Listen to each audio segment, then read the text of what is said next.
Alright, everybody, welcome to CFIN Summerschool. Neurobiology of addiction is what I'm going to talk about today for about 2 hours, hopefully only 2 hours. And I have the slides loaded up here if you guys want to watch along or edit along. So you guys have had 2 lectures before this? Or with Sarang yesterday? Tuesday. Okay. What did he talk about?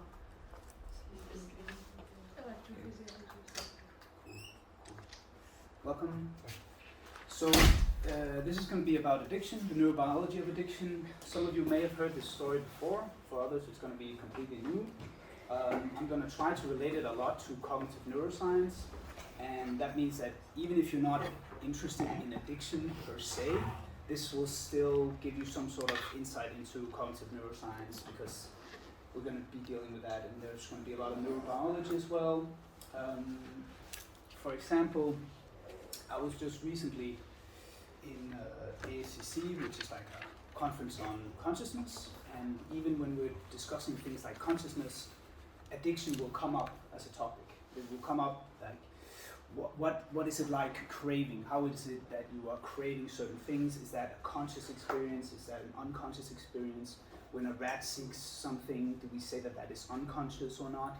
So even when we're talking about cognitive phenomena, it's still discussed in terms of addiction. So even if addiction is not your thing, then this will be a good thing to know, a good thing to have, a good set of tools to know. So it's also part of the Center for Functional and Integrative Neuroscience.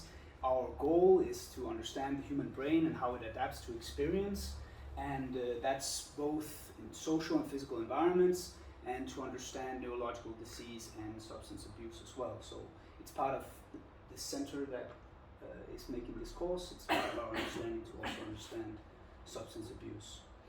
So this taps into a lot of different disciplines. Today I've called this the neurobiology, biological and neuropsychological perspectives on addiction. It taps into a lot of disciplines: neuroscience, neuropsychology, biopsychology, neuroanatomy, and so on. Neuropharmacology. We're going to do a little bit of each and every one of them to give like a broad view of what this discipline is about.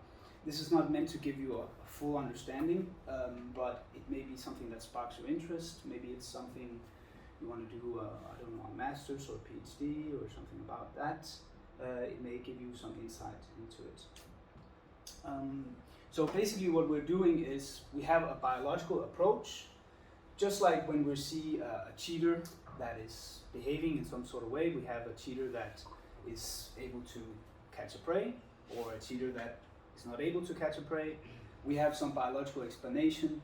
Well, it's because of how this certain cheetah was more adept in its environment. It was better able to run faster, and there's some biological explanations why this particular cheetah was able to run much more faster than the other.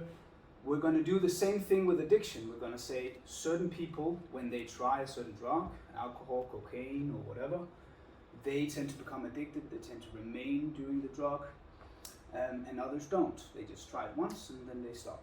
And then we have people who become addicted, who get treatment and who get better and they get out of their addiction.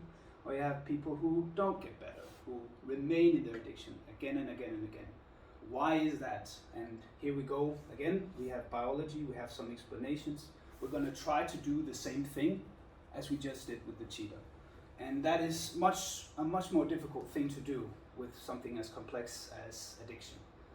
If it was just this, then we wouldn't be educating so many people to understand addiction, because this is probably very difficult to understand all of this, but it's fairly simple compared to all the explanations we could have for addiction. And that's why we need to understand it better, we need to have more research and so on. So it's not a complete story. And today I'm mostly going to be talking about the neurobiology. There will be a lot of things about the genetic makeups, the environment, hormones and development and environmental triggers and so on. But we're mostly going to be dealing with the neurobiology of this behavior. And I've also tried to make it so that I'm saying things that was useful for me in my career, with what I have focused on, what have I used, which theories have I used to understand this. All right, so, nope, there we go. What's fun, you could say, about investigating addiction is that you can relate yourself to addiction. You can think about, this is something that happened for me when I want to buy a certain thing. I think about how it will improve my life so much more, and I think when I buy this one thing, it will give my life purpose, and I really want to have this thing. And what happens there is I'm thinking a lot about what the reward is going to be for me when I buy this new wallet or something. Oh, it's going to be so good for me. And I'm not thinking about the cost. I'm not thinking about the fact that I already have a wallet, which works pretty fine. I'm focusing on that one thing about the reward, and I can relate to that. What I'm going to tell you is that is the same type of process that's happening for someone who's addicted. It's the same thing. It's the same neurobiology. People who are not addicted have it in a slight degree, and have those same phenomena happen. Or it could be this: I would just want to watch one more episode of that series that I like, and it's 2 o'clock and I'm going to do it. I'm going to do it anyway, and it's just one more. And we do that, and that's the same addictive process. It's the same thing as someone who says, I just need one more beer, I just need one day, and then I'll stop. And it's the same type of process. And with scratching yourself, I know I shouldn't scratch myself, I know I should stop, but just one more, and then I'll be done, right? And it's the same thing, just exaggerated a lot more in people who are addicted. So today we're going to go through some basic neuro. I'm going to talk about how complex the brain is. We're going to do a little bit of neuropharmacology, just a couple of them: GABA, glutamate, dopamine, serotonin. And then I'm going to try to explain this model. It will be very brief, but I'm going to try to explain this model that will say that addiction affects motivational systems in the brain. And this is a one-liner that I'm trying to say. It won't make that much sense the first time I say it, but addiction increases incentive salience to certain stimuli. It produces a habit formation. It reduces reward deficiency, and it increases stress and diminishes executive function.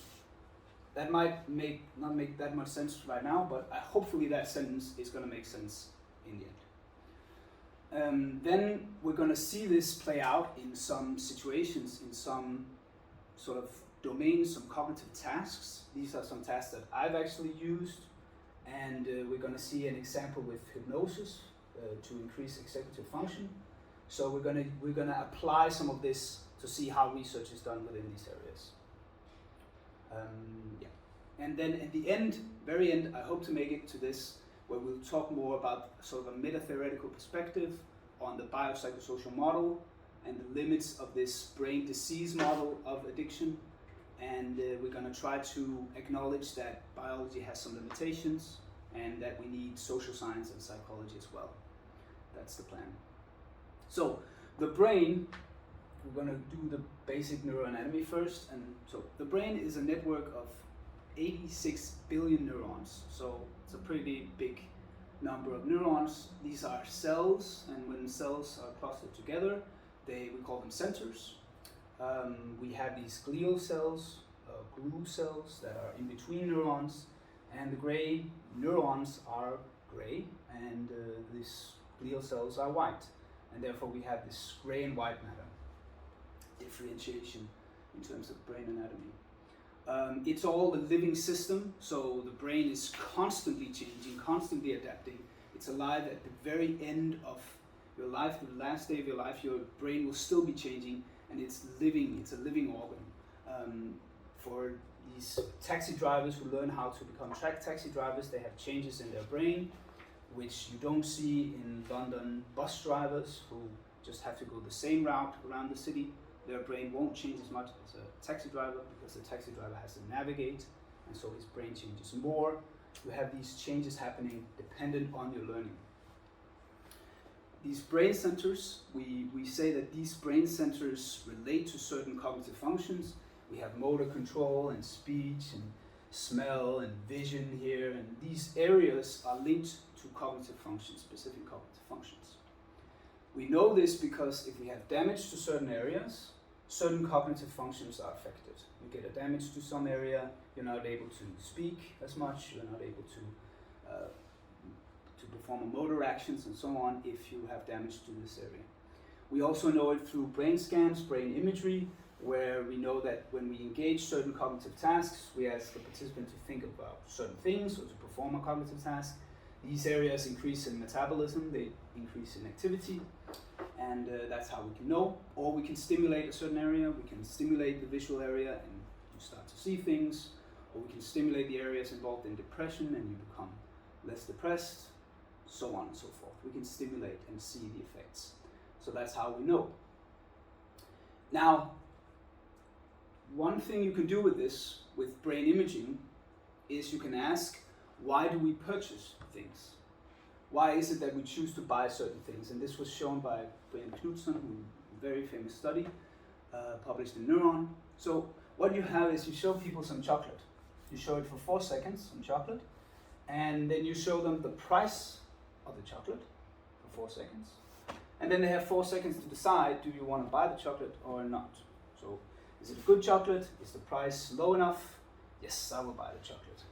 Maybe it's a bad chocolate and the price is too high. No, I will not buy it. 4 seconds, 4 seconds, 4 seconds. While you're measuring the brain. And what you see is that in this area, this is something that's going to become very familiar. The nucleus accumbens, this is the reward center. Nucleus accumbens, or ventral striatum, as it's also called. During those 4 seconds of showing the product, so basically doing this presentation here of the product, if you have high activity in the nucleus accumbens, that means that you're more likely to buy the product. Then during the presentation of the price, if you have high activity in the medial prefrontal cortex, you're also more likely to buy. Then during the choice, if there was a very high price, the lower the activity in the insula predicted you buying the price. You're buying the product. So, to understand this in a fast way, if you want to buy, you want someone to buy your product, you basically want to have them high activity in the nucleus accumbens, high activity in the medial prefrontal cortex as you present the price, and low activity in the insula. This is like the wet dream of a marketing individual, right? That's what you want. And this is how you decide whether or not you want to buy something. And this was called, there's like a paper referencing this called the shopping centers of the brain. And yeah, these areas, they are the same areas involved in addiction. So when you choose to buy some sort of product, when you choose that something is very, very nice that you want, those reward areas are also involved when you take a drug like cocaine. It activates those same areas. And when you choose to decide if cocaine is making too much of a harm on your life and you decide to stop that behavior, it's you saying this is too much of a price for me. It's your medial prefrontal cortex kicking in and saying this is too much. And the insula is also involved, very involved in craving. Insula is involved in all kinds of things. So what I'm basically saying here is we have the same physiology when you're buying chocolate as when you are taking cocaine. But it's different functions. It's different levels of magnitude. Or you could say the cocaine is hijacking some sort of process that was there from the beginning. So the way I see it is humans evolved to sort of find and forage for food. We learn to find, if we go over this mountain hill or something like that, there's a valley where we can get fresh meat or berries, and this is like the nucleus accumbens saying there's something very nice over that hill, and it's not that difficult for us to get. The price is very low, we only have to go over this hill. The medial prefrontal cortex is high, and then we have the insular saying let's do it. It ends up being an okay decision to do. But then we have these drugs which come in and hijack, sort of take over these areas, activate these areas, and make us want the drug, make us think that this is something that we need. So I see it like we have some sort of the same physiology of you giving a thumbs up is the same physiology that allows you, my hand is the same as when I take a selfie. It's like the same physiology is producing two different functions. If that makes sense. So that leads to this question. Is gambling the same as cocaine? If we see those same areas being active when you do cocaine as when you're gambling, does that then mean that gambling is like cocaine? That's the question we're going to deal with. And here, one influential study or one influential comment about this can cognitive processes be inferred from neuroimaging data by Russell Pauldrake. He says that if we see that in some study, in some task, you have activity in some area, brain area Z was active in some task, and then you look back at other studies, so you're looking back at cocaine studies and saying, this when this cognitive process was active, then this same brain area was active. Can we then say that the activity in this area allows us to demonstrate that this is the same as this? Can we demonstrate the engagement of the same cognitive process? This is the question we're going to deal with. So in the study 1, where gamblers, they saw gambling cues, you see that some area set is active. This is completely correct, that's what they saw in the study. Then in the different study, study 2, where cocaine-dependent individuals saw cocaine cues, you see area set being active. This is also correct. What is a problem is if you're saying activation in area set in the current study, study 2, demonstrate that gambling cues for gamblers are similar to cocaine cues for cocaine-dependent individuals. The correct thing is to say there's overlap in the areas, brain area set, that are active both when gamblers see gambling cues and cocaine-dependent individuals see cocaine cues. Is there anyone that has some questions? This might be something I have to repeat a little bit. There's a difference here between saying that we have an overlap in the same areas being used versus saying that we can use this information to say activation in this area proves that gambling cues for gamblers is similar like cocaine cues for cocaine-dependent individuals.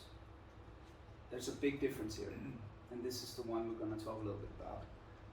A more simple example is to say, let's say we're living in an alternate universe where humans only cry when they're sad. Only cry when they're sad. Then if we have the observation that a human will cry, that allows us to conclude that that human is sad. It allows us to do that because we're living in a universe where humans only cry if they're sad. But that's not the universe we're living in. We're living in a universe where humans cry both when they're sad and when they're happy.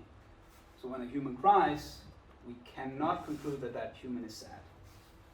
In a similar way, if we see that some area is active in the same way in two different scenarios like this, we cannot conclude that it's the same thing. We can conclude that there's overlap. We can conclude that the same physiology is being used for two different functions. So, what we're going to do is, we're going to quiz each other a little bit about this. So you will go to join my quiz, like here, and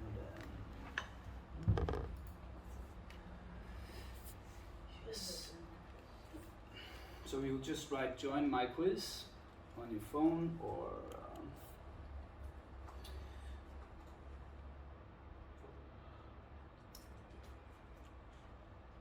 yes. So. Let's see if I can do this. I remember how to do this. Alright, I see people joining. That's nice. So what I'm gonna ask you to do is to read these two articles. And these articles are asking the question, are smartphones the same as cocaine? When we just get into the quiz, you'll be able to, there will be a link for the two articles. 13 adjourned. Should we say that that's enough? 14? 8.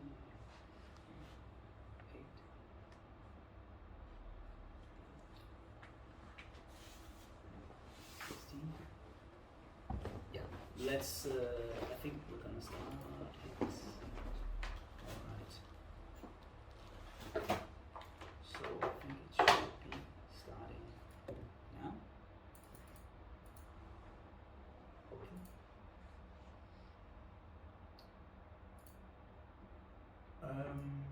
Yeah. So you guys can take as much as you like. So hopefully you'll be able to see these different articles and read them. Yeah.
So maybe I didn't say it quite correct, or so what I'm interested in is which one of them, yeah, I forgot to say this, which one of them makes this reverse inference? Which one of them makes the inference that smartphones are the same, is the same as cocaine? That's what I'm interested in. And if you feel like both of them make that inference, then which one of them makes it the most? You can also think about, if you know that I don't like this reverse inference, which one of them do you think that I like the least?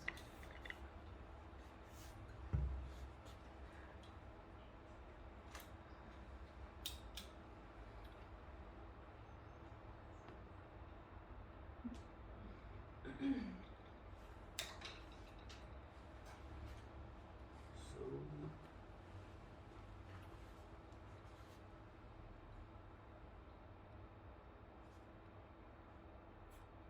people are starting to decide. 3 more.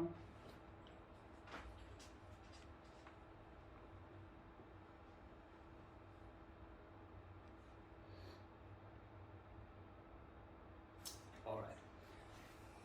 All done.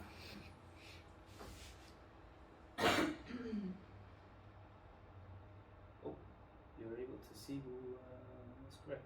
All right. This is the next one. We are gonna not do that right now.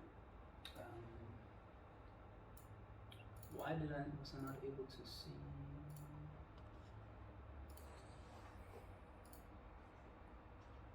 All right, so we have. I should show you you have 6 people saying device and 9 saying the independent. So, can I do that?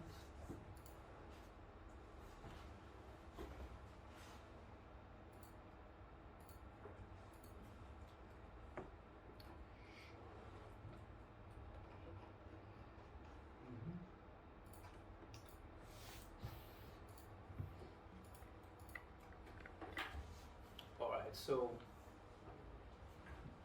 what I will show you is the Vice is saying that smartphone addiction affects your brain in the same way as drug addiction. They have this MRI scan of participants who were addicted to their smartphones and some who are not.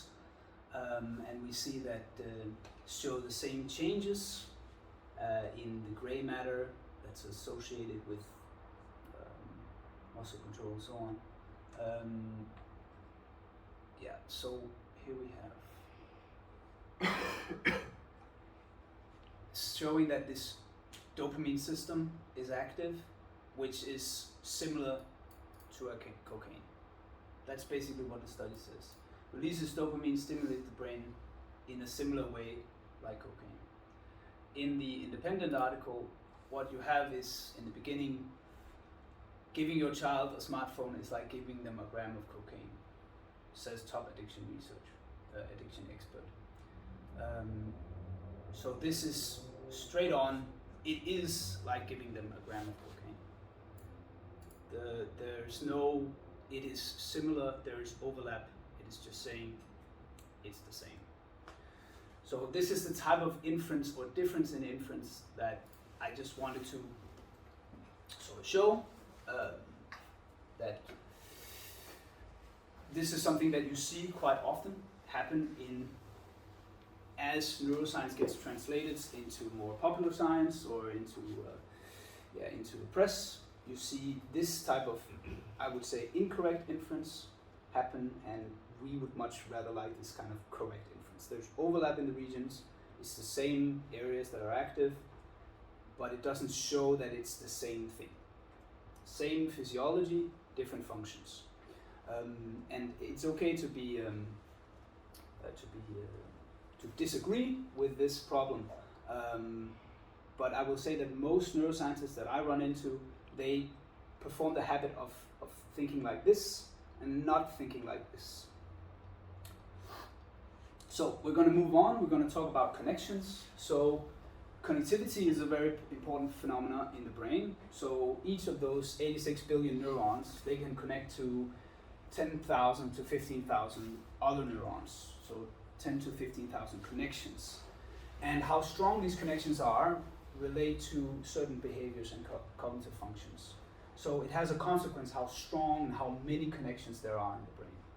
And it just a staggering fact is that there are more possible connections in your brain than there are atoms in the universe.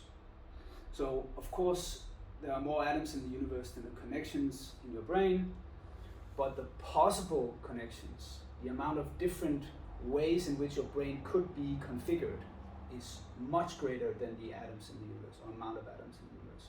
That it creates for a huge possibility to create individual brains. So each brain is very unique. Of course there are some rules, like it's very atypical to see one neuron over here connect with a neuron there. A neuron will typically connect locally, but it is possible to see connections that go like this. It's just rarer. So it's a very complicated system. Connectivity relates to addiction. So all these different addictive processes, cocaine addiction, food addiction, alcohol addiction, nicotine addiction, so on. Every one of them has papers out there that will tell you that connectivity is important, and this is an ongoing area of investigation that we're looking into how these things connect up, how the brain is connected and how it relates to addiction. I myself have been on a paper where we looked at compulsive sexual behavior. So these were men who had a large amount of pornography use, looking at the connectivity between, again, these these limbic regions. In this case, it was the amygdala in relation to the frontal cortex. So this frontal cortex that's able to control or inhibit impulses. The connectivity between that and the amygdala was very low for these men who had compulsive use of pornography. So connectivity is being used to understand why people are addicted, remain addicted to certain processes. This was very happening a lot with this Human Connectome project, which was about 10 years ago, sort of, more than 10 years ago, where it was collected like 1,200 healthy individuals, and it was a very big thing, very, very happy time for this literature, and still is. The connections in the brain are kind of like the roads in a city, you could say. And to understand how a city works, how a brain works, we need to understand how it's connected. How strong is the connection, how thick is the connection, how fast can you get from one area to another. So it's kind of like understanding the roads in a city. If you want to understand a road in a city, you also have to understand the traffic lights. What's happening at the junction between one road as it crosses into another. So to complete that analogy, what happens here as a neuron touches another neuron, well, that's the area of neurotransmitters, right? That's dopamine and serotonin and things like that you may have heard of. There are 100 different neurotransmitters. They all have different receptors for these neurotransmitters, and we're going to talk a little bit about them. So they are like the traffic lights of the brain, in a way. That's how I see them. And we're going to view a little video thing, and important to understand is as a neuron is sending this neurotransmitter over, it does it in these vesicles. It crosses some synaptic cleft. So here you have some dopamine that's being released to another neuron, and then you have this receptor that the dopamine is stucking onto, and then it's often transported back into that neuron that it came from. It's performing something called reuptake, and this is maybe you've heard about it, hopefully. Just a little brush up. So, and we're going to do something fun. Hopefully, I think it's fun. So we're going to have a mouse party.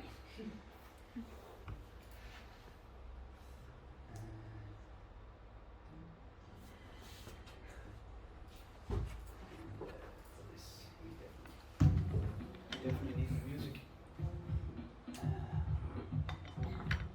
All right.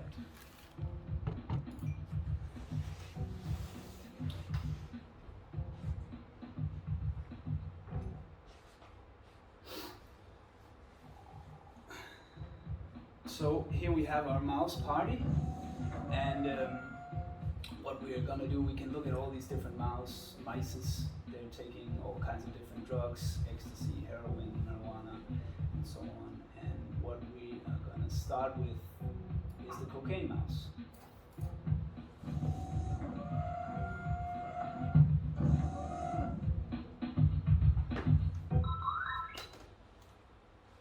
Dopamine transporters are responsible for removing dopamine molecules from the synaptic cleft after they have done their job.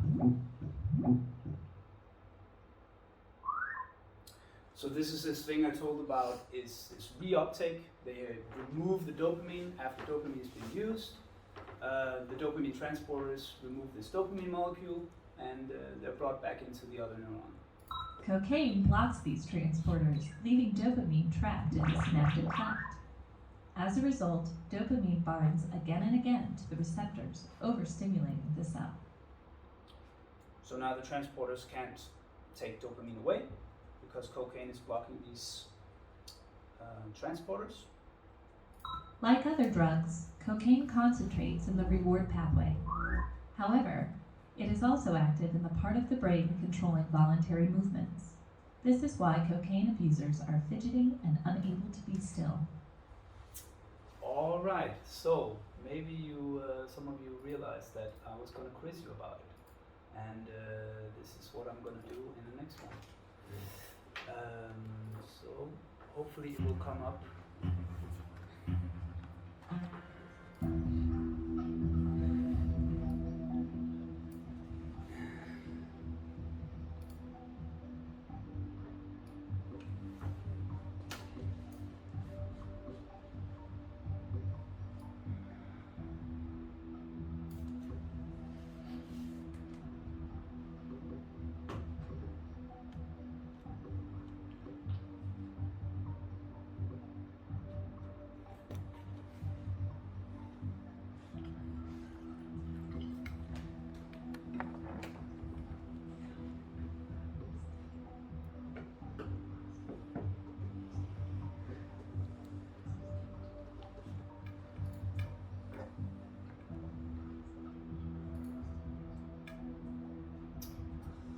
Yes, I'm gonna end it now. This looks very good. Cocaine blocks. What? No, I don't need that. I just wanted to see this. Yeah, cocaine blocks the dopamine transporters. Can't really see this, can you?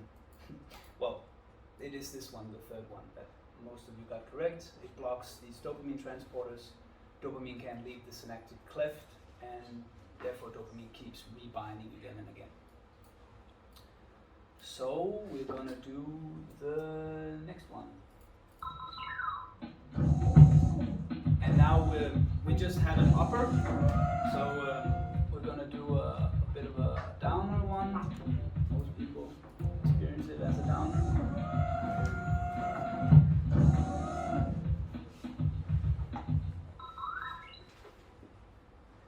Before marijuana enters the system, inhibitory neurotransmitters are active in the synapse. These neurotransmitters inhibit dopamine from being released. Alright, so inhibitory neurotransmitters, they stop dopamine from releasing. That's what they're doing constantly all the time. When activated by the body's own native cannabinoid, called anandamide, cannabinoid receptors turn off the release of inhibitory neurotransmitters. Without inhibition, dopamine can be released. So you have these thing called cannabinoids in your system. This is something you have just yourself, and we have this particular one called anandamide, and it will turn off, it will stop these inhibitory neurotransmitters from blocking dopamine, so dopamine can be released. THC, the active chemical in marijuana, mimics anandamide and binds to cannabinoid receptors. Inhibition is turned off and dopamine is allowed to squirt into the synapse. Yep, so it just mimics anandamide and does the same thing, basically. Yeah, we're gonna quiz.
Not so good, guys.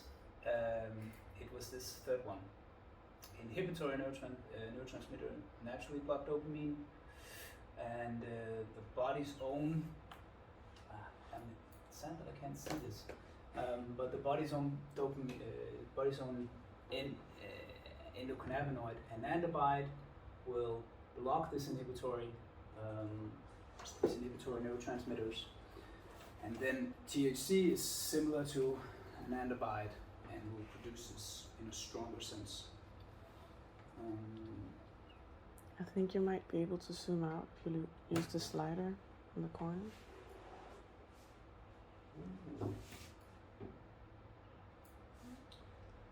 It's very small though. Maybe I made a mistake and this one is also the same. Can you lock that? I think it's wrong because it's not the body's native, Yeah. right? Did I make a mistake and put the same thing here? Over there? No, because No. THC isn't a native cannabinoid of the body. Yeah, exactly. So some of you thought that THC was a native cannabinoid. This is not the case. Yeah. So we're gonna go on to the last one. Anandamide is known to be involved in removing unnecessary short-term memories. It is also responsible for slowing down movement, making us feel relaxed and calm. Unlike THC, anandamide breaks down very quickly in the body. That explains why anandamide doesn't produce a perpetual natural high. So we're gonna take the final one. And this is the one we're gonna talk about most today also. Is alcohol.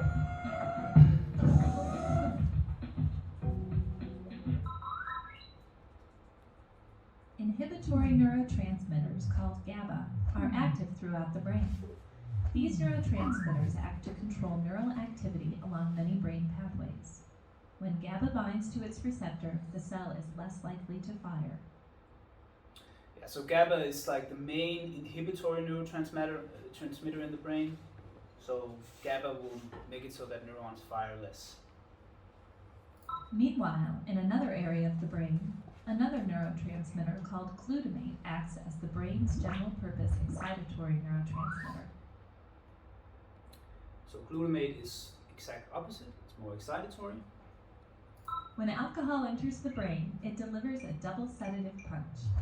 First, it interacts with GABA receptors to make them even more inhibitory.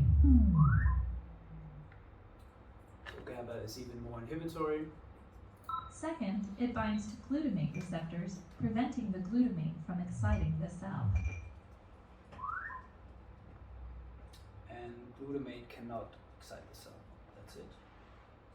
So we are gonna quiz you on that one.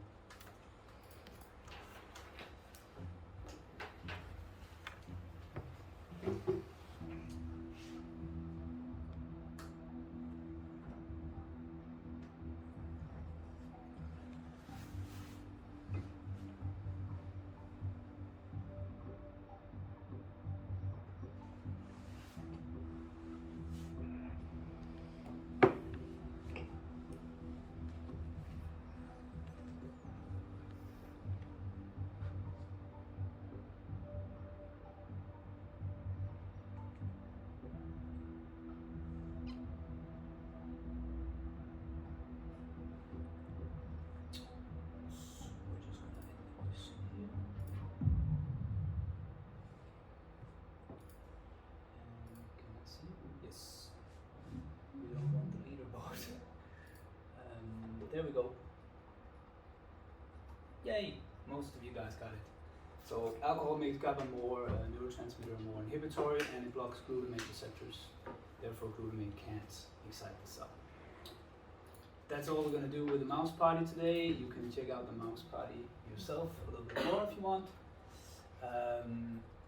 So, in general, the frontal cortex is sitting up front of the brain. It tends to inhibit more impulse behavior in the limbic system, and it tends to do this using GABA. So whenever you are thinking about doing something, right now I feel like jumping out the window, or I feel like partying, the frontal cortex will say, now is not the time to party. What happens is alcohol is GABA, and it tends to inhibit the frontal cortex. So you have GABA coming into the frontal cortex, that inhibits the frontal cortex. The frontal cortex is no longer able to inhibit impulses, also via GABA, and therefore you have less inhibition of impulses So you have people behaving as they want. This happens differently for each person. Alcohol affects a person very uniquely, and it does so differently across cultures. This is also something that I've seen in my studies, that the more people have been drinking over time, the more damage you will see, or the more less volume you will see in the frontal cortex. So it's both something that happens acutely and over a long time. When you drink alcohol, it affects the frontal cortex. But over time, again and again, alcohol also produces changes in the brain that are probably likely to lead to less inhibited behaviors, more drinking in the long run. All right, so I'm going to try to explain you this model, and this is the model we'll be working with most today, and it's a bit of a complicated model to understand.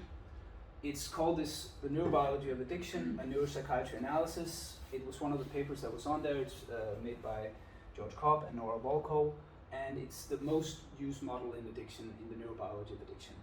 It says that addiction evolves through 3 stages: a binge intoxication stage, a withdrawal negative affect stage, and a preoccupation anticipation stage. All these 3 stages have some areas related to them. So the blue here is binge intoxication, and then you have the negative affect withdrawal stage, and then you have the anticipation and preoccupation stage. So it goes in these links between stages, and what I will also say about this, here it comes up again, this sentence that you will learn more and more. Addiction affects these motivational systems in the brain. It makes certain stimuli more salient, have a sense of salience. It produces a habit. It leads to reward deficiency, less feelings of reward when taking it. And there's stress reactivity, you become more stressed, and you have diminished executive function. This is also a part of the model. So we're going to go first into the binge intoxication. When you give people alcohol, there's an increase in dopamine in, again, these nucleus accumbens regions that I talked about before, this area involved in reward processing. And this is alcohol naive rats, so this is rats that have never tried alcohol. They increase much more dopamine than alcohol who have than rats who have been drinking alcohol before. So that means that there's an increase in dopamine as you get it for both, but it's more if you haven't tried it before. So you need more and more of the drug, and this is this reward deficit I talked about. You need more and more. You're habituated to reward, you're tolerant of the reward, so you need more and more. Dopamine is not about pleasure, it's not about feeling happy, it's anticipation and the reinforcement of the behavior that lead you to pursue reward. So nothing is happening for this. This is, I think it's a monkey that gets some banana, and just a banana comes along, and you see that dopamine neurons, so this is again neurons in the nucleus accumbens, increase dopamine like this, and they get, because as the reward comes. Now you have a different scenario. The monkey sees a light that comes on, and then the reward is coming. Here's the reward. What happens to dopamine? Dopamine doesn't come when the reward comes, it comes when the lights turn on. Here I learn that the light comes on and I can get a reward. So dopamine is not about reward per se. I mean, it is if you're getting a reward you haven't predicted. But what dopamine is much more about is, what in the environment can I use to predict that I will get a reward? And if you then show them the light and you don't give them a reward, you have a dip in dopamine. So dopamine goes down. So dopamine is about learning what is a reward or not. It's about anticipation, and it's about learning what is the expected reward. It's also called a prediction error. I predicted that I was not going to get a reward, and now I got a reward. Here we go, dopamine goes up. I'm predicting that I'm going to get a reward. This is what dopamine is all about. So in the beginning, it's about a reward that comes. That's where dopamine increases. But over time, what you're seeing is that dopamine will shift and be, as the signal comes on and the work comes on, then you get the reward. Or the reward is not actually dopamine. Dopamine is driving you to get the reward. So dopamine is not about pleasure, but it's anticipation. So there's this quote, what was an unexpected pleasure yesterday is what we feel entitled to today, and what won't be enough tomorrow. Isn't it all sad? For alcohol, dopamine is involved in alcohol. It's involved in the reinforcement, the reward, the craving, and everything. But so are opioids. Alcohol also affects opioids, as well as this thing you learned before, GABA and glutamate. And GABA and glutamate is more involved in the stimulation, the sedation, the intoxication that alcohol brings, whereas dopamine and opioids is the reinforcement and the reward. And the circuitry is very well mapped out. You know the prefrontal cortex, you know the nucleus accumbens now, the reward center, you've heard about that.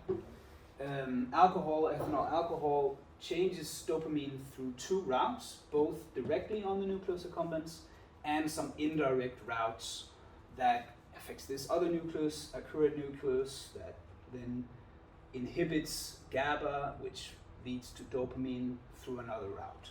It's not important, there's just two ways in which dopamine affects the nucleus accumbens. And this is all well mapped out.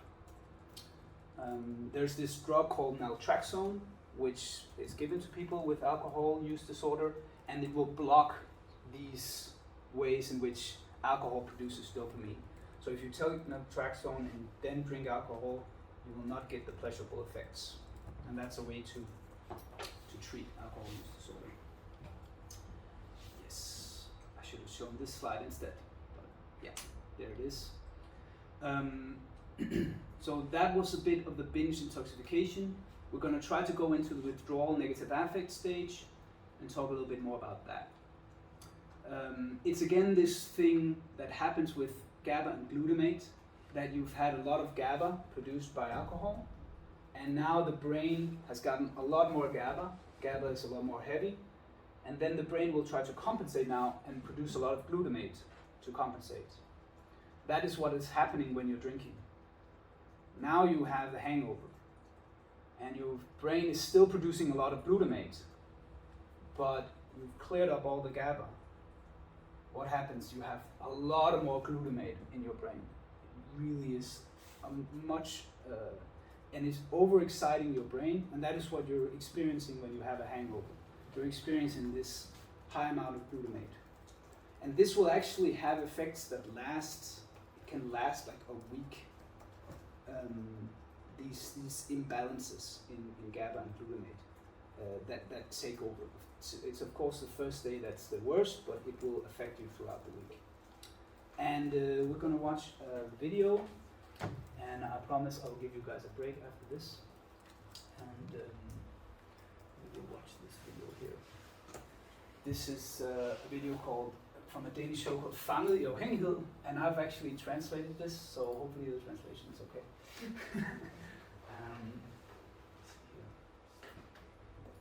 Danskere. Næsten 150.000 danskere er afhængige af alkohol, og hver 10. af os drikker mere, end hvad Sundhedsstyrelsen anbefaler. Og det har meget, meget voldsomme virkninger. Negative virkninger. Faktisk er danskernes alkoholforbrug så stort, at vi de seneste 30 år har ligget i toppen af de europæiske statistikker. For 4 dage siden, der stod min morgenmad, den stod på en morgensmøg, og så stod den på en morgenvej. Jeg ved heller ikke, om man kan se siltring mellem de i dag. Her i nat, der vågnede jeg op med nogle svedtur, hvor de har skiftet trøje og vende min dyne om. Det er ikke særlig fedt. Jeg ved nu, at nu skal jeg lige, det er bare noget, jeg skal igennem det her. Jeg er ikke andet for. Når man er afhængig af alkohol og stopper med at drikke, kommer der abstinenser. Lige nu, jeg ved ikke, om I kan se, hvor mange ufrivillige trækninger det er. Jeg har virkelig haft det godt i dag.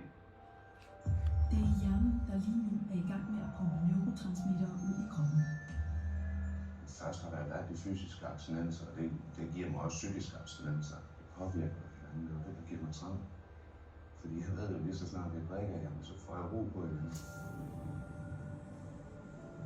For at forstå, hvorfor Brian får abstinenser, skal vi se på, hvad et langvarigt forbrug af alkohol gør ved hjernen. Når man drikker alkohol, aktiverer man kroppens hæmmende neurotransmitter Kvamme, som fungerer som en slags bremse for hjernens aktiviteter. Og det er det, der giver en bedøvende følelse, når man drikker alkohol. Når min funktionspromille på en 3, 4, 5, 6 bajer, de kommer, så kan jeg slappe af igen og føle mig lidt normal. Og inden der har jeg det jo helvede til. For at modvirke den søvende effekt, udsender hjernen ekstra mængder af opkvikkende neurotransmittere i et forsøg på at skabe balance i kroppen. Men når man stopper med at drikke, fortsætter hjernen med at producere de opkvikkende stoffer, der nu vælter ud i kroppen uden en bremse. Og det er det, der blandt andet kan give rysteture og muskelkramper. Nu er jeg simpelthen nødt til at gå en tur. Jeg har så meget uro i kroppen i dag. Jeg tror, det topper i dag. Jeg håber, at fandme. Jeg kan slet ikke holde ud af at mig selv. Yeah, hard stuff. So just before the break, I'll just talk a little bit about this. So Brian here, he has all of these withdrawal negative affect symptoms: chronic irritability, emotional pain, unease, dissatisfaction. What you also typically see is what's called alexithymia, which is like an ability to express emotions, and then stress. I mean, we're going to talk about this. Addiction is a stress disorder. And then you have loss of motivations for natural rewards. Just one quick thing about that one though. So what is it about this system I mentioned before? This system is not just involved in alcohol, it's also involved in natural ways of pleasure. And what can increase natural ways of pleasure? Is there any way, anything you can think of that might affect opioids? Any opioids that could come naturally? Any idea? Yeah. Isn't it like a runner's high? Yeah, exactly. And that's the exact example I was looking for, because that is what Brian does. He's used to activating this system via alcohol, but now he can go for a walk and he can get at least a little bit of opioids, natural opioids. And he's using this system in a way, as a way to compensate. And this knowledge about this neurobiology, this is what is used in the alcohol treatment centers.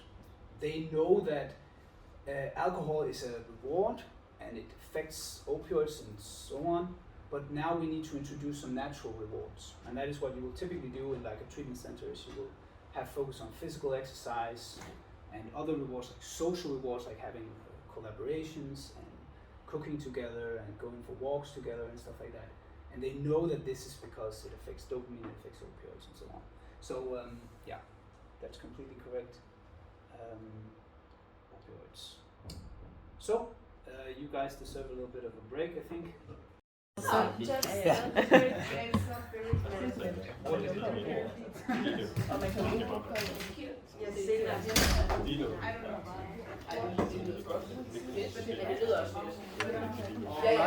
we're going to start up again.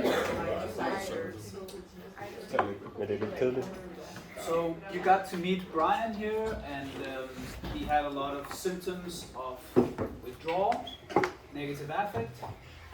He was chronically irritable, he had emotional pain, he was unease, at dissatisfaction, he was typically poor ability to express emotions, that's what you will see, stress, and then loss of motivation for natural rewards. Although he is seeking a natural reward in terms of going for a walk, so that's a positive sign. They don't need to have all of this, but this is what you typically see. This loss of motivation for natural reward is also called ahedonia, the lack of hedonia, lack of feeling of a reward. And one of the first sort of investigations of this is to look at when people who are cocaine dependent, they, for example, look at sex, at porn, they will show a smaller response in this reward centers compared to those who are not addicted to cocaine. This is something you can also do for gambling, for example, that people with gambling disorder, they will have a larger response to gambling cues, to a monetary cue, compared to an erotic cue, a sex film, porn. And the more they have a gambling problem, the more that you see this difference between how they have a monetary increase compared to the erotic decrease in the ventral striatum, nucleus accumbens reward region that you've heard all about. So, and gambling is interesting because gambling is not affected by any sort of drug, right? It's not a drug. It's not like alcohol or cocaine, which is a drug that may have some neurotoxic effects. Gambling is like a pure behavioral addiction, and it still has this effect. So we know that this effect is not due to some drug, it's because of the addiction per se. So these things, we're going to focus, it happens for all addictions. We're just going to focus a bit more on alcohol than the others, but it's for all addictions. The stress part, the stress surfeit is also called. Addiction is a stress disorder, a stress surfeit disorder. Increases stress. There's all kinds of stress neurotransmitters. We're not going to go into every one of them. It involves this amygdala. It's also called the extended amygdala. It involves this HPA cycle, hypothalamus pituitary adrenal gland cycle. You can learn all about that. It's about stress. There are certain anti-neurotransmitters and anti-stress hormones and so on, and stress hormones, that's all involved. Addiction is a stress disorder. What is happening here, what I want you to think about is all of this is also a kind of stimulus. It's something negative that's affecting me. The chronic irritability, emotional pain, it's like a stimulus that's affecting me. All of this is happening after I've taken this drug. I feel like I need to take it again. That's what you saw with Brian. He knows that if he takes alcohol again, he can be relieved of this. He has all of this, but if he drinks again, he can remove this stimulus. So he's removing a stimulus. What happens if he removes its stimulus? It reinforces his addiction. He will drink more because drinking allows him to remove this stimulus. And this is why we call this negative reinforcement. It's not negative because it's good or bad. It's negative because it's removing a stimulus from the environment, and it's reinforcing the behavior of drinking. So it removes the unpleasant stimulus, and it increases the behavior of drinking. So it's a negative reinforcement. A positive reinforcement is something when you add something to the environment, like you add alcohol, and it increases the behavior. This is what you see in the beginning of alcohol. You see of alcohol use. This is when someone is new to alcohol, they start drinking. It's a positive reinforcement. They drink it and they feel the positive effects. It increases the behavior. For someone who is dependent and they are experiencing these negative withdrawal symptoms, they can remove these negative withdrawal symptoms, and that increases the alcohol use. So what you see is in the beginning of substance dependence on alcohol, it really is this positive reinforcement that's driving the initial start of the dependence. And then over time, it's more about this negative reinforcement. It's more about getting rid of all of these negative things. So you take the drug to get away from all those negative emotions that the drug actually brought about in the beginning. And that's the sort of the paradoxical thing. You're taking the drug which made you ill, in a way. Yeah. And these things, these positive and negative reinforcement cycles, they are mapped onto different neural circuits. This one you've already heard about. This is the first one we talked about. It's right here. The the nucleus accumbens, ventral tegmental area, and so on. And then there's this other one, this amygdala and so on, involved in the negative reinforcement. So different neural systems. Not going to go too much into this, but it is where we start to see that addiction comes from an impulse control disorder in the beginning, and it becomes more compulsive over time. And this is the same thing that's happening in the beginning. You're doing it because of the positive reinforcement, but more and more it's because of the negative reinforcement. It becomes compulsive. You need to do it again and again. And this also relates to what I mentioned before about this thing we talked about, binge intoxication, leading to this withdrawal, negative affect, and then this preoccupation, anticipation. We haven't talked about that too much. But what this shows you is, as an initial alcohol user, for example, it's more about the preoccupation, anticipation. We're going to have this nice party. It's going to be so nice. We're going to plan it very nice. It's going to be so good. We're very motivated about planning this party. It's going to be so nice. Then we drink, and then it's like, now I don't want to drink again. That's how the initial user is. Over time, you're planning something, I'm going to go down, I'm going to drink some, and now it feels like after I drink, it becomes a stronger effect on this negative affect. You've been drinking so much, you're an impulsive user, it affects negatively these emotional triggers, chronic irritability, and so on. It affects you much more if you're using it a lot more. And then in the end, as a compulsive user, it's these negative affects when you're still in this emotional irritability, negative affect, withdrawal symptoms, that's leading you again to plan to take it again and again. So these links between binge intoxication, withdrawal, preoccupation, anticipation, they just become stronger and stronger as you go from initial user, impulsive user, compulsive user. Yeah? Why does it say that there's HPA axis activation in the initial use? I thought that was something that happened during the withdrawal negative affect. That's actually a very good question. So I actually don't know. I actually don't know. But apparently this is a part of this model, the neural circuitry model. I actually don't know. I will investigate that and give a better answer here. But you're right. I would also think that it's more involved in this.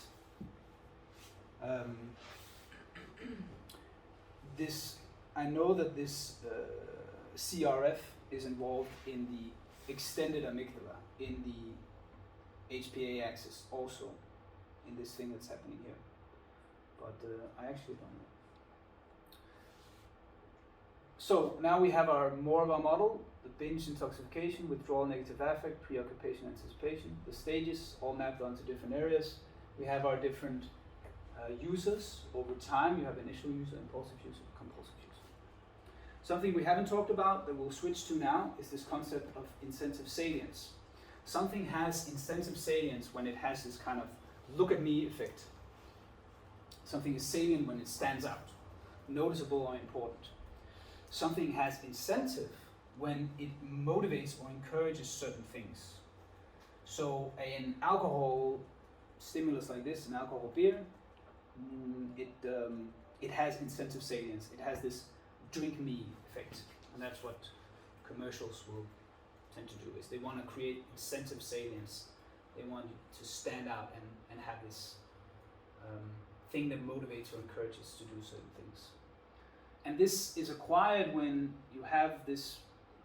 You see a glass of beer. There's, for someone who's never tasted alcohol, they just see a glass of beer. There's nothing there. Then they drink the beer, and they get a relaxing effect. Now this beer is associated with the relaxing effect, and it becomes this thing that has incentive salience, leading to craving and relapse and so on. So it becomes a conditioned stimulus.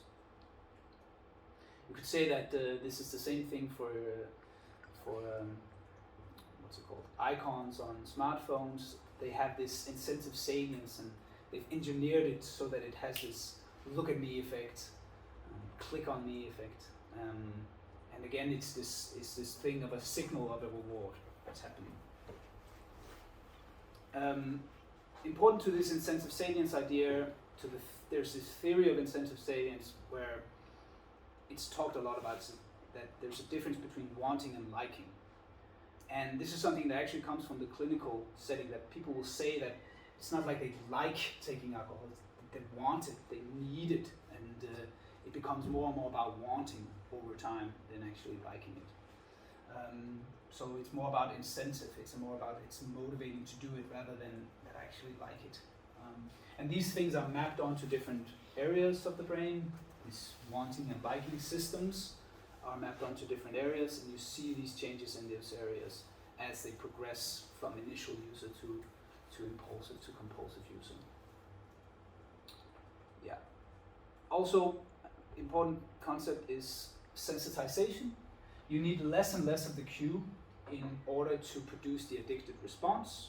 Then that's when you have someone who's addicted to alcohol. They just need to hear 2 alcohol bottles that touch, right? And they hear them, or they smell the alcohol, right? Or they walk down the same street, right? And then that triggers them to seek the alcohol. In the beginning, someone had to sit you down and say, you should drink this beer, it's going to be very nice, you're going to be part of the whole group of people if you drink this beer. And there was a lot more needed for you to start drinking. But now there's just so little of a cue that's necessary for you to start the response. So you have sensitization. And this is different from tolerance. Tolerance is that you need more and more of a drug in order to have the pleasurable effect. Sensitization is you need less and less of the cue to produce the addictive response. So now we've dealt with incentive salience. We're going to go on, or we're going to talk a bit about incentive salience as an example. I've looked at incentive salience, and I've looked at it in terms of how the eyes view alcohol, and in particular how the pupils react to alcohol. The pupils, so the black dots inside of your eyes, they react to light, they change according to light, but also according to what you like to look at, what's rewarding for you. A mom looking at her baby increases pupillary size. If you see someone you like, you increase your pupillary size. If you see political statements that you agree with, you increase pupillary size. We try to look at this in terms of predicting if someone will relapse to alcohol. So we had people coming in the alcohol clinic, and they were detoxified. They just came in, they had stopped drinking. And what we did was we showed them a neutral image here or an alcohol image. And these were sort of similar in size and color, and we viewed them for 2 seconds, and then they had to rate if they wanted to drink the beer, or if it was here, if it was yellow or red, so they have to view the stimulus. And I switched between different alcohol images and neutral images. This is called the cue reactivity task. Then I also measured a lot of different things, like how severe their alcohol use disorder was, their desire for alcohol, how obsessive compulsive thoughts they had for alcohol, their depression, and so on. And then I called them up 3 months after the study to hear if they had relapsed to alcohol. So were they able to be abstinent, or were they drinking again? And what I could do is I could have this pupillary size to the alcohol stimuli and the pupillary size to the neutral stimuli over time, over those 2 seconds.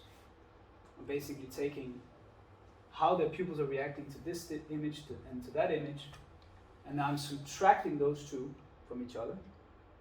Then I can ask, if the pupils dilate more to alcohol, is that related to whether or not they have a relapse?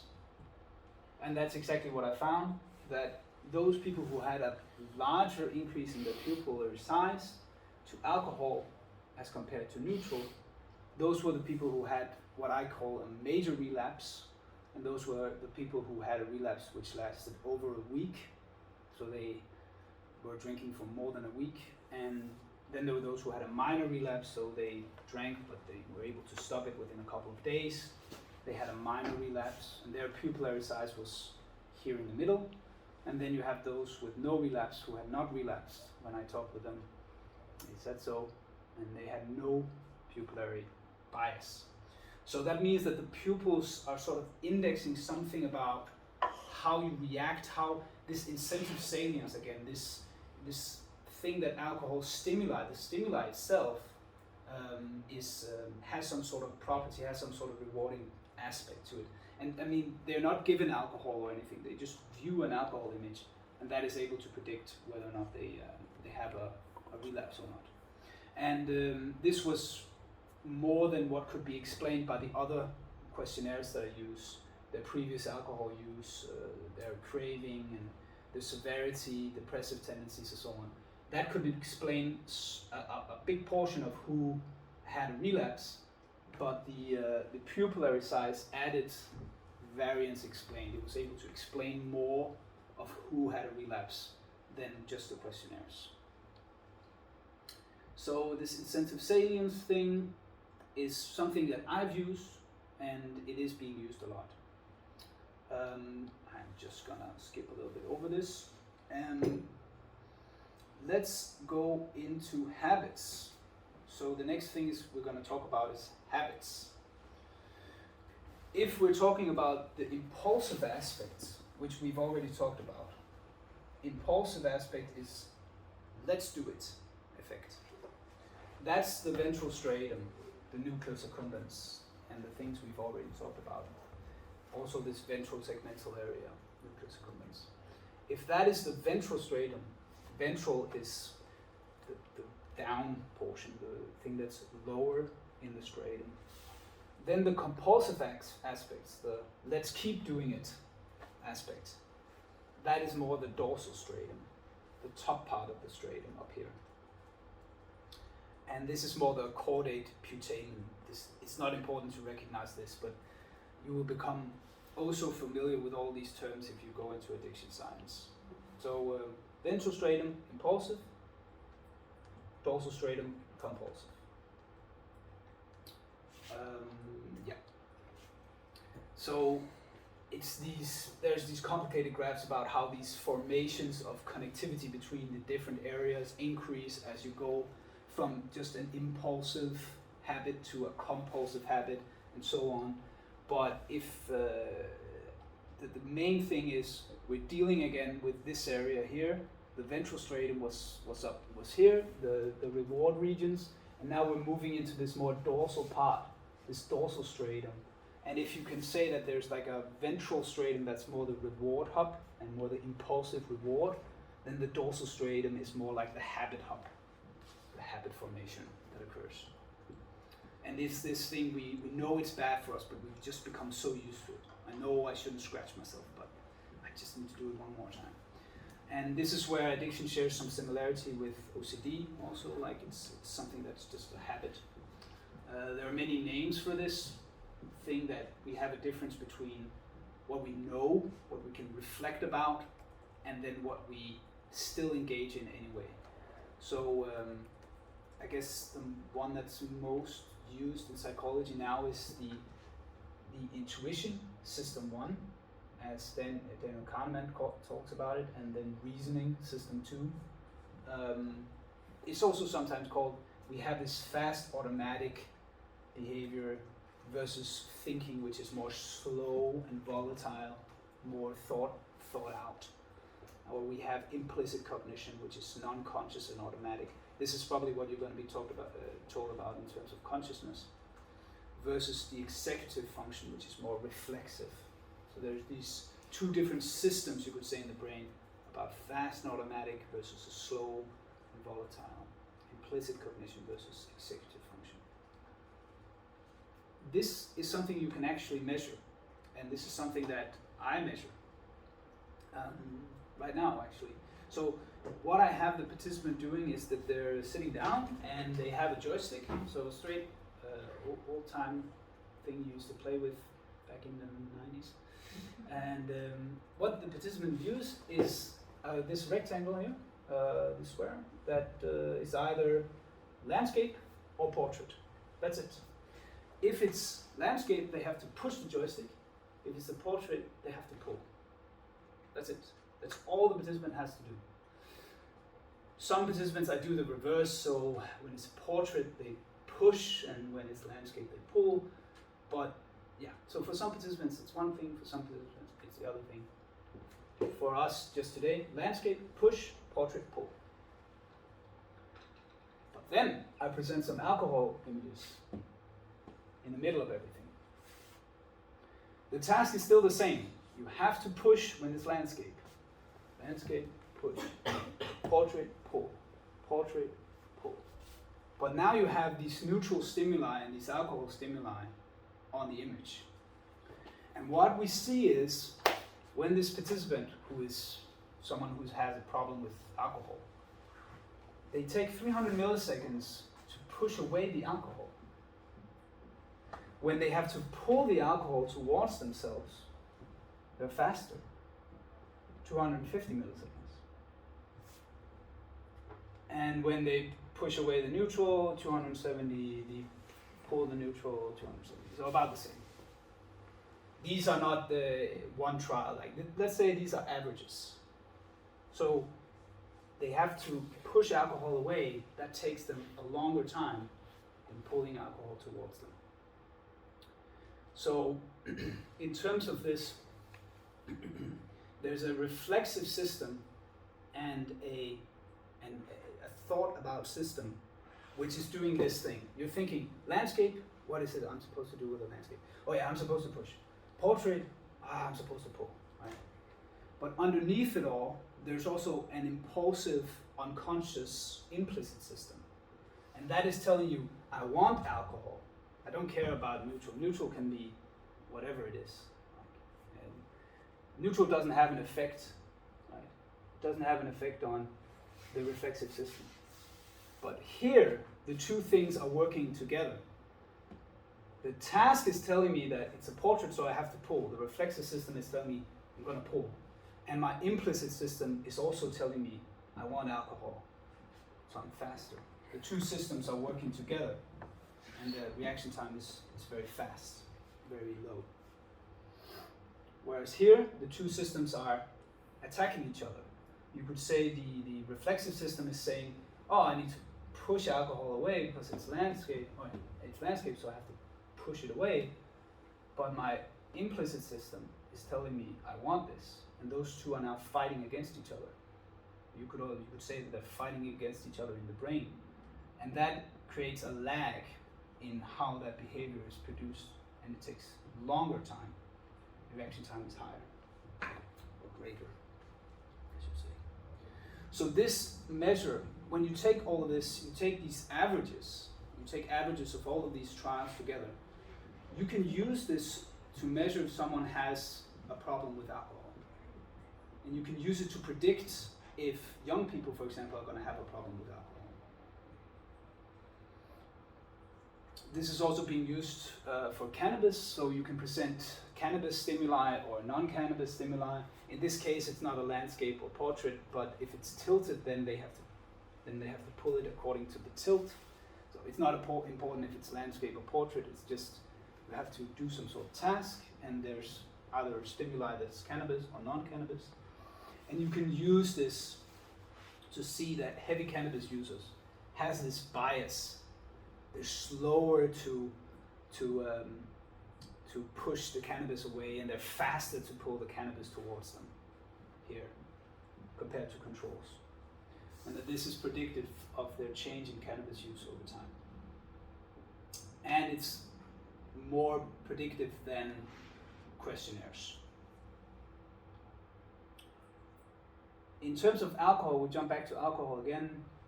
This bias, this sort of approach bias, as it's also called, this sort of approach action tendencies in terms of your joystick, you pushing and pulling this joystick according to alcohol. There's genes they found now which relate to this behavior. So some people who have this gene have this problem much more. What is this gene coding for? It's coding for changes in this brain area we saw before. So an opioid gene that's coding for how rewarding is some sort of process, is having effects down the line in terms of how you approach and avoid alcohol. It should be said here that genes make certain behaviors more likely, they don't cause it, it's not deterministic. Genes interrelate with experience to create the current organism, and the current situation also affects the behavior. But if you're looking at averages like this, then having that gene will make alcohol more rewarding, and it will produce changes in terms of these approach action tendencies. You can use this as treatment. You can use this knowledge as treatment. That's really interesting here. So let's say instead of, so before, every one of those occurred like 25% of this, 25% of this as a measuring task. But now we're going to do training. So on 80% of the trials, or I should say 80% of the alcohol trials, you're pushing alcohol away from you. You're learning, alcohol is a landscape I should push away. Push it away. On 20% of the trials, so fewer trials, you're pulling alcohol towards you. You're still pulling alcohol towards you sometimes, but it's fewer and you're pushing it away. What are you learning here? You're learning that every time there's an alcohol, I have to push it away, and fewer times I have to pull it towards me. Whereas with the neutral, I'm learning now that I should pull neutral towards me, much more than push it away. So you do this over and over and over again. You're basically training the person that certain stimuli should be coupled with certain behaviors. You're basically reversing what alcohol has learned you. Alcohol used to be associated with a reward and learning you to do it again and again. Now you're sitting with this joystick and learning that alcohol, I see the alcohol image, I'm supposed to push it away, and I'm not supposed to pull it. If I see a neutral, I'm supposed to pull it towards me. Yeah.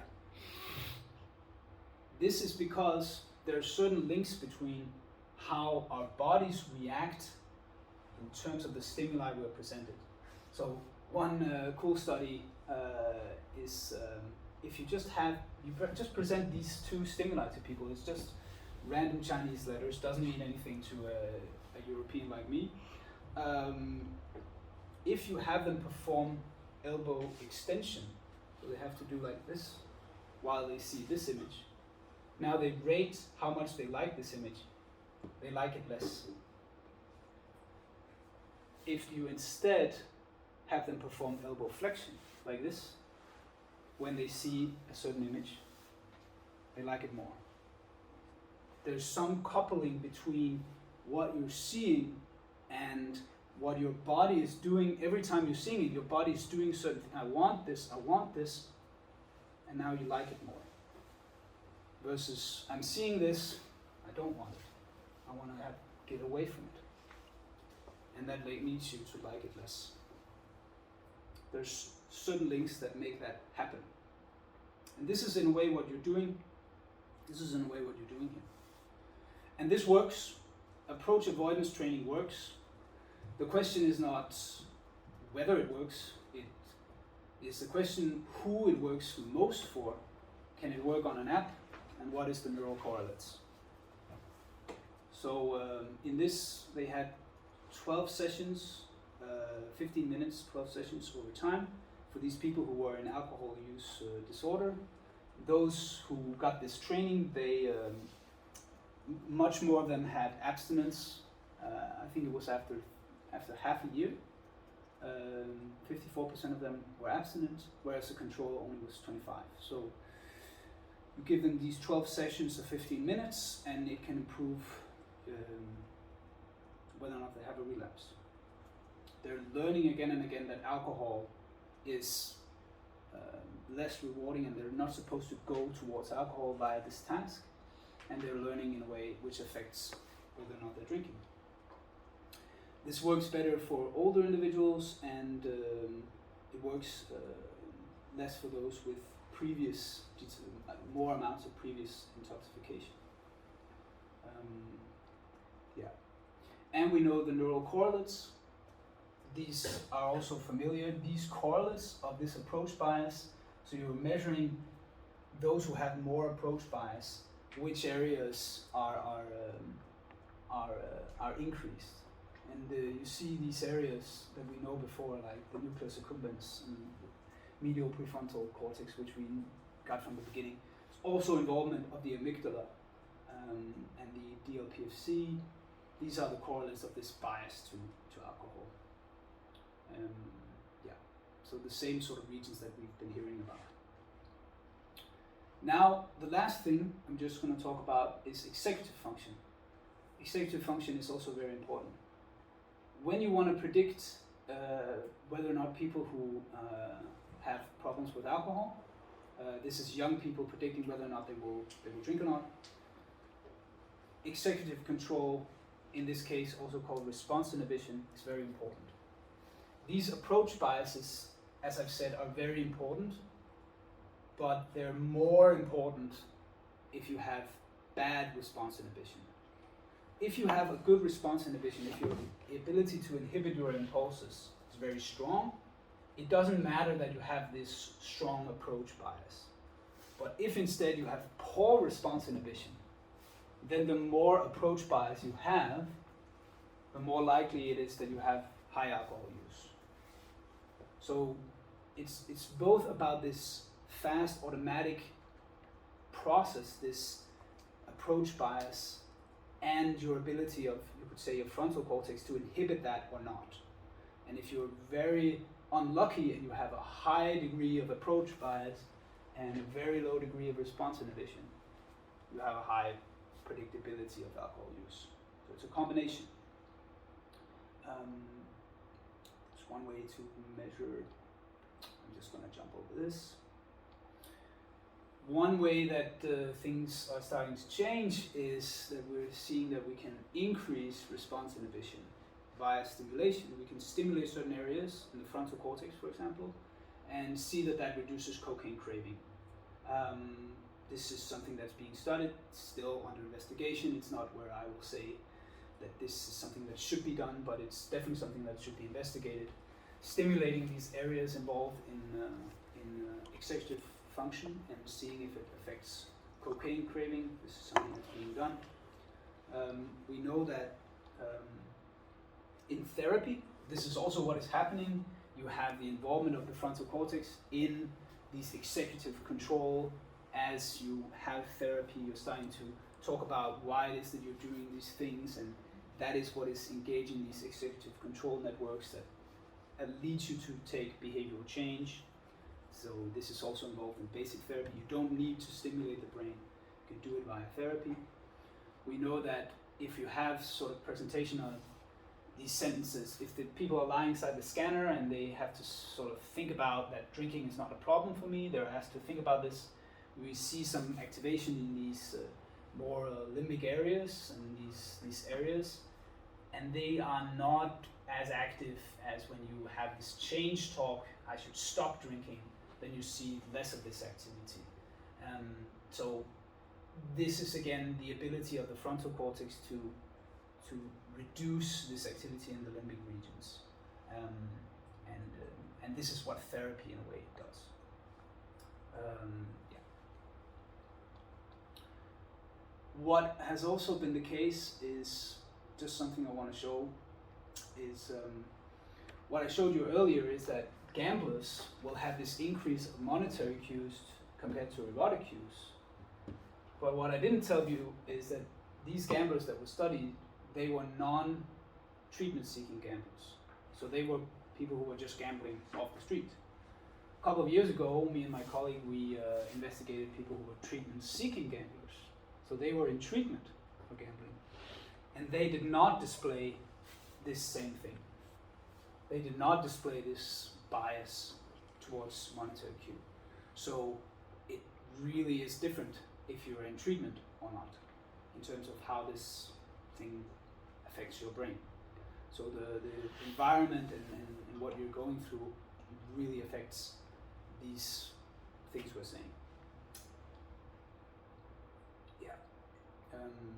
They, in this paper, they say that Excessive salience to drug paired cues decrease the responsiveness to non-drug rewards.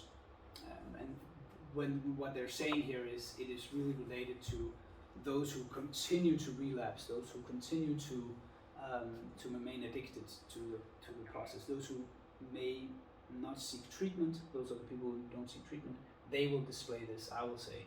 Whereas those who seek treatment, they will start to become responsive to non-drug rewards.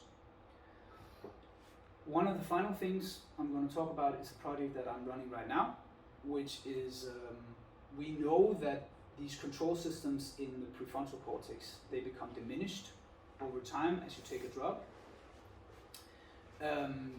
That leads to a loss of control, and that might be why we're seeing that patients don't get an effective treatment, is because they've taken damage, you could say, in the prefrontal cortex, and that might be why they are having these problems, and it might be that they're not able to follow along in treatment, or this, what happened here.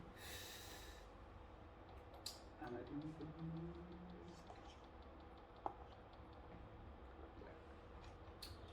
All right, the prefrontal cortex has been diminished after years of alcohol use, and that leads to a loss of control.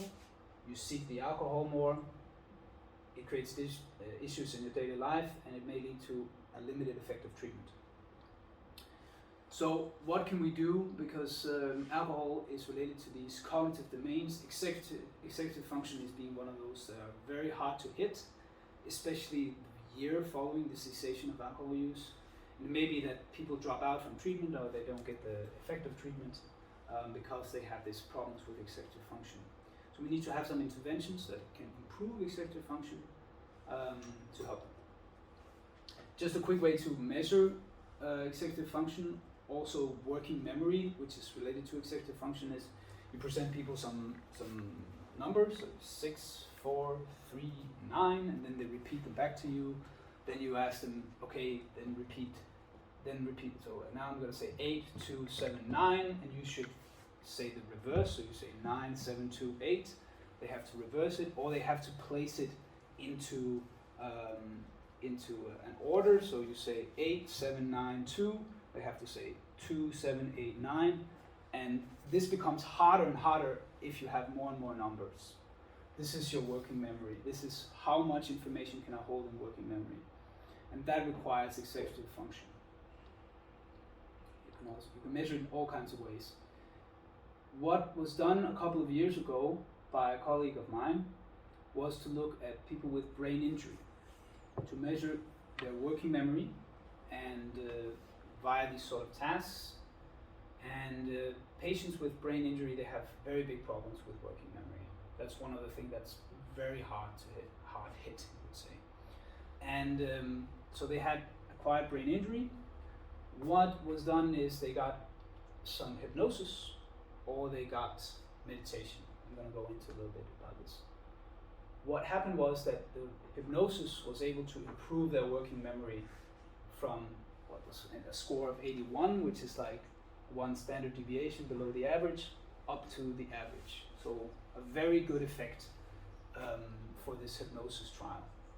And it was very well done. There was like a crossover design. Wait, I will get into this actually. So what is hypnosis compared to mindfulness? Mindfulness, as you may already know, is about focusing on your breath, about attending to your breath and focusing on the present moment and not judging yourself. That's what's typically done in mindfulness meditation. This hypnosis, or what is also being called suggestion-based cognitive rehabilitation, is BCR, is instead asking, in this case, the brain injury patient to think back to before their brain injury and to think back about how much they were better able to concentrate back then. And imagine themselves as they were back then. To re-engage those systems that were active before that they got the brain injury. There was also some, this is in Danish, they also talked about how newer brain science is telling us that we can reshape the brain, we can get new brain cells all the time, and that we can sort of change our brain. And this was emphasized a lot in these trials. So one group got hypnosis for 4 weeks, then a break, and then one group, then they got hypnosis again. The other group got meditation or mindfulness first, and then they got hypnosis. And what they saw in the study was that the group that got hypnosis, they improved this is group A, they improved a lot during the first week. They saw a big, massive increase in their working memory. Whereas this group, the mindfulness group, they did not see as much of an increase in their working memory from the first time. But when they were switched over to hypnosis, they saw this spike in working memory index. So that leads us to say that hypnosis is a good way to re-engage these cognitive processes that were there before the injury, and for them to regain some cognitive functions that were lost. And this is basically because what we think is that you have some sort of healthy brain that gets an injury. What happens is you're put inside of a brain scanner, you have a doctor that looks at your brain and he tells you, you are not going to be the same again because of this brain injury. You are in the acute and subacute phase, the reason why you can't think straight, the reason why you can't do the dishes, why you can't plan your day, why you have trouble getting up in the morning, is because of this brain injury that you've got. And that's completely correct in the acute and subacute phase.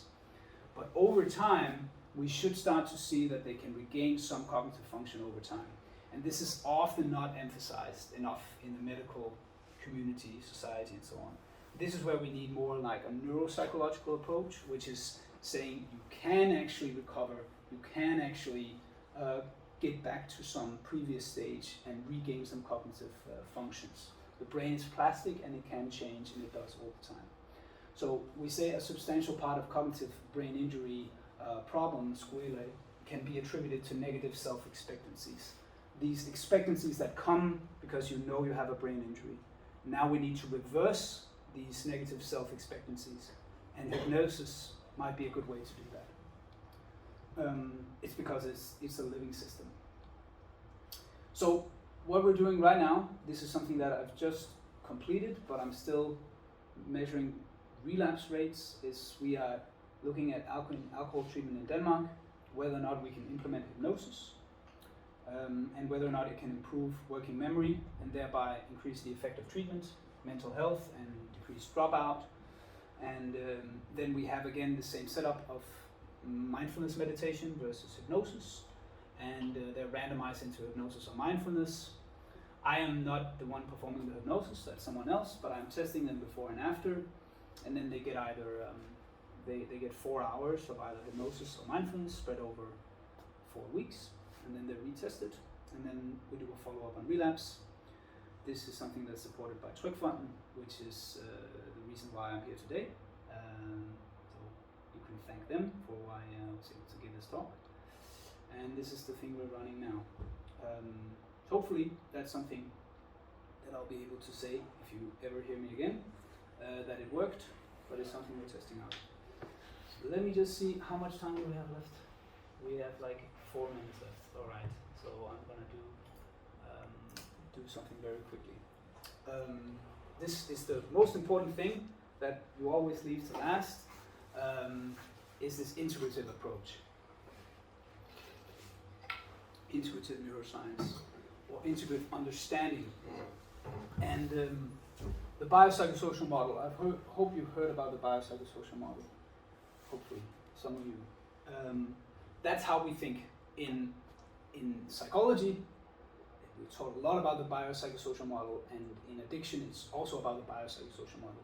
It is that it's biological factors, psychological factors, and social factors that all interact to explain a complicated phenomenon like addiction. And we're going to talk a little bit about, there's a limit to just explaining it in terms of biology. You can't explain it all in terms of biology. You need to acknowledge social science and psychology. And I think neuroscience should be a discipline that's integrative, that integrates all the different sciences and tries to use social science, tries to use psychology, and that's where you have things like social neuroscience and psycho-neuro, all kinds of different terminology to integrate all the disciplines. That's what we want. So a bit about Brian. I met Brian, so the guy in the video before, and Danish radio, they wanted me to measure his pupils to alcohol stimuli and to present it to him and to tell him that where was he on this graph, right? So that's what I did. I met Brian and I measured his pupils and I analyzed it.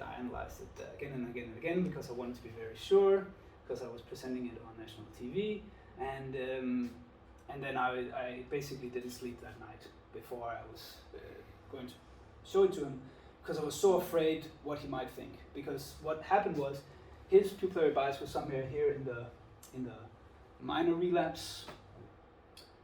And how would he react to that? Would he think, okay, it's not as bad as the large relapse, as the major relapse, but is this telling me that I'm gonna have a relapse? Is this does this mean that I'm addicted forever and so on? I mean, yeah, I was afraid how he was gonna take it. But for him, he said, I'm very thankful for it. I'm thankful for being conscious of this knowledge that I have this bias. And it allowed him to recognize the problem, he said.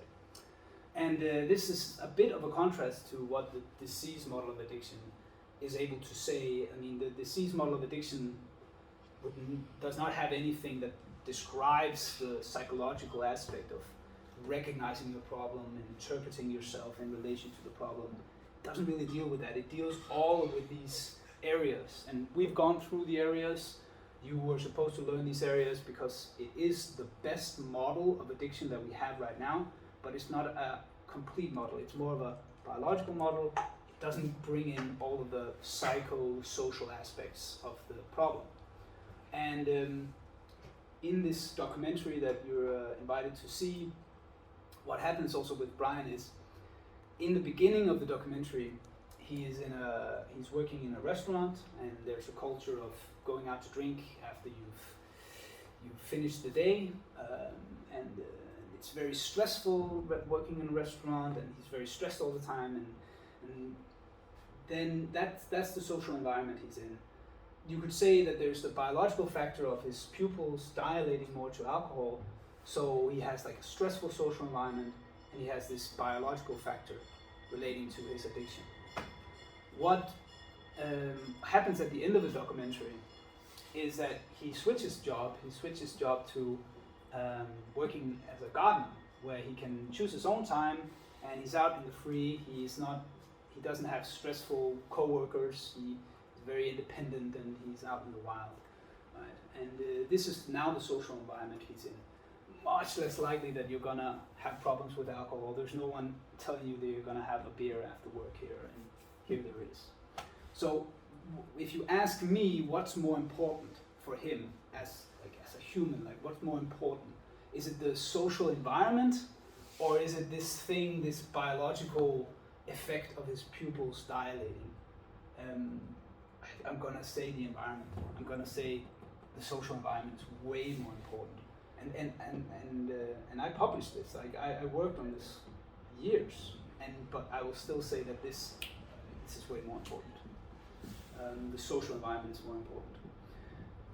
This study, super cool study, last study I showed, or second last study I showed, neuropsychosocial profiles of current and future adolescent alcohol misusers.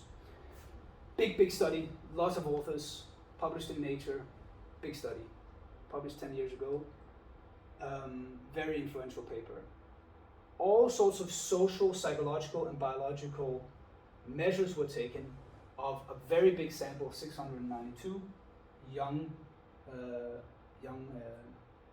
teenagers, 14 years of age.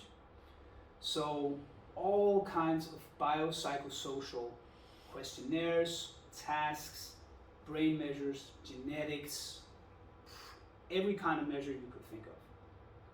And what was done is, can we learn a computer to predict who will have a problem with alcohol? Can we give it all of this data, all the social, psycho, bio, genetics, cognitive, whatever, personality, the whole thing. It learns from some training data and tries to predict who it has the relapse. Do they relapse or not? And then we can ask which variables are most important. Is it the biological markers? Is it the psychological? Is it the social markers? What's more important? This is all the measures that they use. I'm not going to go into anyone in particular, but this is history. It's equivalent to social. So like romantic events, how many times have you had a partner as a 14-year-old? Deviance history, have you had problems with the law? Your family history, family valence, family history of drugs, family history of alcohol misuse. Then you have the psychology part, the personality, all the big 5 personality traits, all kinds of questionnaires on personality. Then you have genetics. You have some genetic variants that have been important for alcoholism that you're now measuring. You have the brain, all of these areas, some of these areas we've been over. These are all important areas for alcohol addiction. Then you have cognitive factors. This is similar to the cognitive task I showed you, but now we have some sort of different cognitive tasks. All of these measures. And what you're seeing here is whether or not they can be used to predict whether a 14-year-old is using alcohol or not. And over here, you see at 16 years of age, whether or not these measures can be used to predict 2 years ahead. And what are you seeing here? Are you seeing that the brain is more important? Are you seeing that the brain measures are the ones who are most important? Or are you seeing that it's psychology or it's genetics? They're all important. Smoking is very related. So if you're smoking at 14 years of age, it's very likely that you're also drinking. Romantic events is important. How many romantic relationships have you had? That predicts whether or not you are drinking. How many breakups have you gone through? That's a very social effect, social thing. Personalities, there's all kinds of different things, like conscientiousness is predicting that you're not drinking, for example. Then there's also brain. Yes, the brain is important, and yes, the brain can be used to predict, but it's not as if the social and the personality and the psychological factors are not important. In fact, yeah. Does that to the left means that you're more likely to start drinking? Yeah. So having a romantic event makes you more likely to start drinking? Yeah. How many romantic events have you had as a 14-year-old? You could say, how many breaks up have you had? How many times have you met a significant other that it didn't work out? That's something that's very hard for a 14-year-old. And this is straight out of attachment theory, right? We'll say that your breakup has now affected how you're attached to other people, and this means that you're more likely to seek alcohol and have problems. Yes, genetics is important. Yes, the brain is important. Cognitive factors. This is what I've been mentioning these throughout the day, but this is also important. These are the areas, brain areas. They're there. Of course, they're there. If you ask the model just to use the brain, it can predict fine. If you use just personality, it can predict fine. Cognition it's not that good. History is very good. If you make the predictions without the brain, the predictions are going just fine. If you make it without personality, prediction is just fine. Every one of them is just fine. We can leave one domain out. We can say, okay, we didn't measure personality. We can still predict who has a relapse, who will begin alcohol misuse.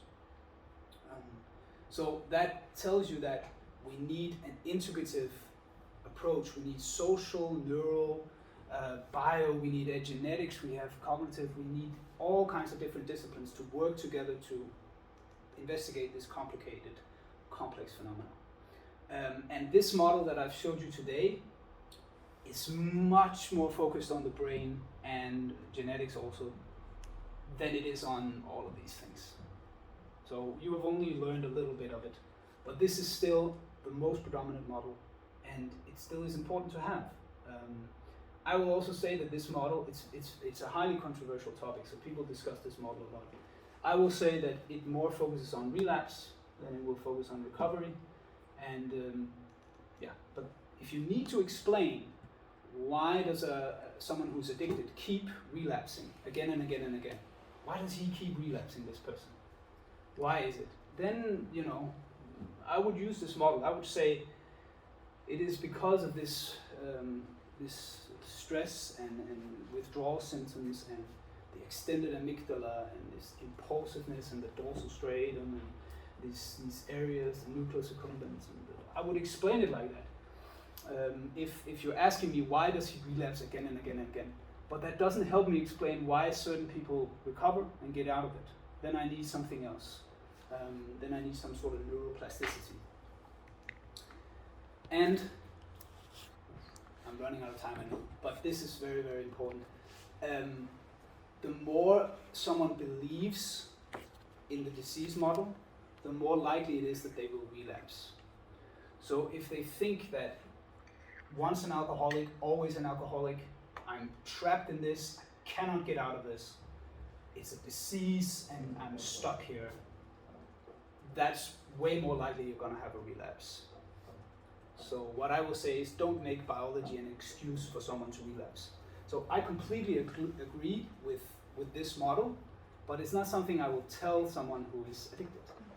I will not tell them that this thing is sort of blocking them, unless I really have to, because it will lead to them thinking that they will relapse. I will at least be very, very careful in how I explain it.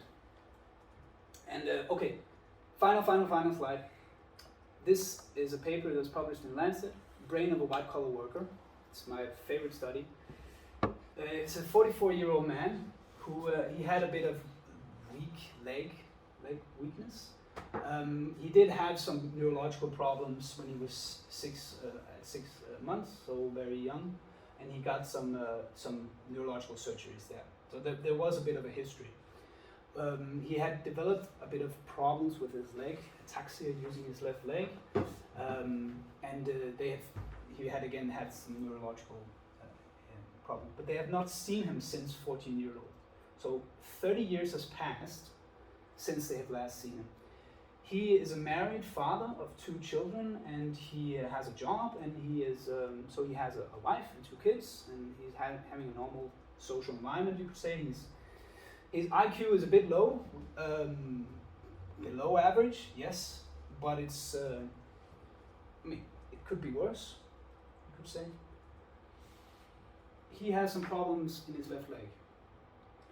Then they did the MRI on him, and what has happened is these ventricles, these areas, these aqueducts that have water that's running through the brain and helping the brain clear up toxins and clear up waste products and so on, they have increased in size. They have expanded, hydroencephalitis as it's called, and it's pressured all the neurons, all the brain matter out to the edge of the skull.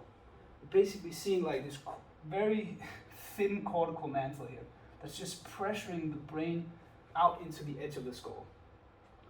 They removed all of this water and now he was fine. All of the areas that I've been talking about today, they were in here, all of them. And there's so many papers out there you will see discussing whether this area or that area is related to this cognitive function or that cognitive function, whether this area has 7 sub-areas or 10 sub-areas. He doesn't have those areas. His brain has been pushed out to the edge of the skull.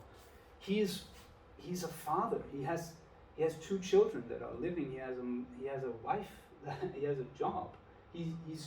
His brain has been under so much pressure, and he's been able to carry on through his life.